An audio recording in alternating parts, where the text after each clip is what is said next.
அப்பா, ஒரு வழியா இந்த போர் முடிவுக்கு வரப்போகுது. ஈகோக்கும் செல்ஃப் ரெஸ்பெக்ட்க்கும் சண்டை வந்தா அதனுடைய வீரியம் எந்த அளவுக்கு இருக்குன்றதை இந்த போர் ஒரு நல்ல முறையில் நமக்கு எடுத்து காட்டிடுச்சு. இப்போ இந்த ஈகோக்கும் செல்ஃப் ரெஸ்பெக்டுக்கும் நடுவில் ஒரு காம்ப்ரமைஸ் வந்தா தானே இந்த போர் முடிவுக்கு வரும். அந்த காம்ப்ரமைஸ் எப்படி வந்துச்சு, எப்படி இந்த போர் முடிவுக்கு வந்துச்சுன்னு நான் சொல்றேன்றது தான் இந்த வீடியோவில் நம்ம பார்க்க போறோம். ஆக்சுவலி நேத்து நம்ம ட்ரம்ப் கொடுத்த அந்த கடைசி நாள், அதாவது அவர் ஒரு கெடு கொடுத்துருக்காங்கன்னா, இத்தனை நாளுக்குள்ள நீங்க வந்து அந்த ஸ்ட்ரைட் ஆஃப் ஹார்மஸை நீங்க திறக்கலன்னா என்னுடைய எந்த சக்தியை வேணா பயன்படுத்தி ஈரான் ஒரு கற்காலத்துக்கே அனுப்பிடுவேன், அப்படி ஈரான் இருந்துச்சு அப்படின்ற மாதிரியான ஒரு தடயம் கூட இந்த உலகத்தில் இல்லாம பண்ணிடுவேன்னு சொல்லிட்டு ஒரு ஓப்பன் ஸ்டேட்மெண்ட் கொடுத்தாரு இல்லைங்களா, அதனுடைய கடைசி நாள். ஆனா இதை கண்டு பயப்படாம ஈரான் மக்கள் பண்ண ஒரு விஷயம் தான் வந்து இங்க மிகப்பெரிய மாற்றத்தை ஏற்படுத்துதுன்னே சொல்லலாம். அவங்க என்ன தெரியுமா பண்ணாங்க, அவங்களுடைய பவர் பிளான்ட்டை சுத்தி ஒரு மனித சங்கிலியை ஏற்படுத்திக்கிட்டாங்க. ஏற்படுத்தி ஓகே நீங்க எங்களை அழிக்க போறீங்களா, of course you can do that, okay நாங்க ஆனா பயந்து ஓட மாட்டோம், கண்டிப்பா நாங்க எதிர்த்து போராடுவோம்ன்ற மாதிரி மனிதர்கள் ஒவ்வொருத்தரும், அதுவும் குடிமக்கள் வந்து ஒவ்வொருத்தராக தங்களை வந்து இந்த போர்ல ஈடுபடுத்திக்கும் போது எந்த பெரிய ஒரு மன்னனா இருந்தாலும், எந்த பெரிய ஒரு பிரசிடென்டா இருந்தாலும் என்ன பண்ண முடியும் சொல்லுங்க, நீங்க என்ன வேணாலும் பண்ணுங்க, நாங்க வந்து எதிர்த்து நிக்கிறோம் அப்படின்னு சொல்லிட்டு ஈரானுடைய ஒவ்வொரு சிட்டிசனும் மனித சங்கிலி மாதிரி வந்து நிக்க ஆரம்பிச்சிட்டாங்க. Okay you do whatever you want அப்படின்ற மாதிரி. ஸோ இங்க நம்ம என்ன பார்க்க வேண்டி இருக்குன்னா, ஒரு ஈரான் மக்கள் கிட்ட இருக்கிற அந்த பிரேவான ஒரு குணத்தை தான் நம்ம வந்து பாராட்ட வேண்டியதா இருக்கு. ஏன்னா இங்க சொல்லிட்டு இருக்கிறது ட்ரம்ப் நாங்க என்ன வேணாலும் பண்ணுவோம்னு சொல்லிட்டு இருக்காங்க. இங்க ஒரு செல்ஃப் ரெஸ்பெக்டாக அவங்க நாட்டோடைய பிரதிநிதிகள் வந்து இங்க போராடிக்கிட்டு இருக்காங்க. ஆனா அங்க வந்துட்டு நாங்க எல்லாமே அழிச்சிருவோம் போது யார் பயப்படுவாங்க?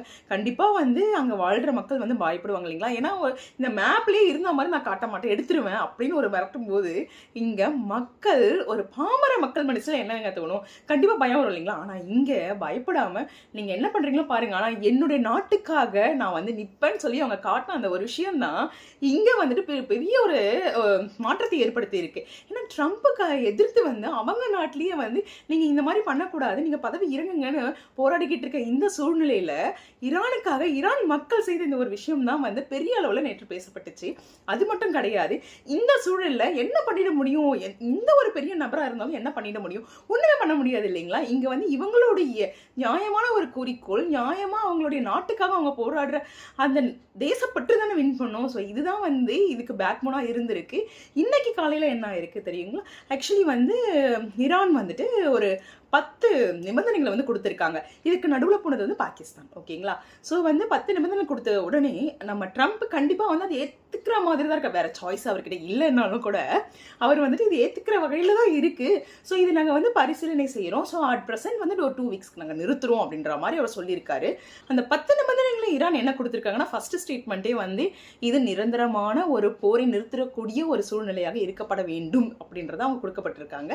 ஸோ கண்டிப்பாக வந்து இந்த சூழ்நிலையில இந்த போரை நிறுத்துவதை தவிர வேற எந்தவித ஆப்ஷனும் இதுல கிடையாது. ஸோ ட்ரம்ப் நிறுத்தி தான் ஆகணும்ன்ற ஒரு கட்டாயத்தில் அவர் இருக்காரு. அப்படி இல்லாட்டி அது வேற விதமா போயிடும் கண்டிப்பா. ஸோ இங்க அதாவது இங்க பாமர மக்கள் கூட அமெரிக்கால இருக்கிற ஒரு பிரசிடென்ட்டை எதிர்த்து என் நாட்டுக்காக நான் நிற்பேன்னு சொல்லக்கூடிய ஒரு தைரியத்தை பாராட்டக்கூடிய ஒரு சூழ்நிலையில தான் நம்ம இருந்துட்டு இருக்கோம். அந்த ஒரு விஷயம் தான் எவ்வளவு பெரிய ஒரு சக்தியா இருந்தாலும் அதையே வந்து தகர்க்கக்கூடிய ஒரு பெரிய ஆயுதமா நின்னது வந்து அந்த மக்களுடைய தேசப்பற்று தான் நான் நினைக்கிறேன். நீங்க என்ன நினைக்கிறீங்க? அது மட்டும் கிடையாது, கண்டிப்பா வந்து இந்த வார் நிறுத்தப்பட போகிறதுன்றது எல்லாருக்குமே ஒரு ஹாப்பியான நியூஸ் தான். ஏன்னா 95% வந்து இந்த 10 நிபந்தனைகள்லையுமே நமக்கு தெரியுது. அதே மாதிரி ட்ரம்ப்புமே வந்து நாங்க இதை வந்து பரிசீலனை செய்ய போறோம் அப்படின்னு சொல்லியுமே அவர் சொல்லிட்டாரு. ஸோ கண்டிப்பா வந்து இது ஆல்மோஸ்ட் அவர்கிட்ட இருந்து பார்க்கும்போது இது பாசிட்டிவ் சைன் தான். ஈரானுமே வந்து நாங்க முடிச்சுக்கிறோன்ற மாதிரி இவங்களுமே சொல்றாங்க. ஸோ இட்ஸ் பாசிட்டிவ் சைன் வந்து எதுக்காகன்னா போரை நிறுத்துறதுக்காக. ஸோ நம்ம வந்து இது நிறுத்தப்பட போகுதுன்னு நான் நினைச்சப்போ சந்தோஷப்படுவோம். கண்டிப்பாக கடவுளை வேண்டும். அது மட்டும் இல்லை, இங்கே நம்ம பாராட்ட வேண்டிய மனிதர்கள் யாருன்னு பார்த்தோன்னா ஈரானுடைய குடிமக்கள். நீங்க என்ன சொல்றீங்க?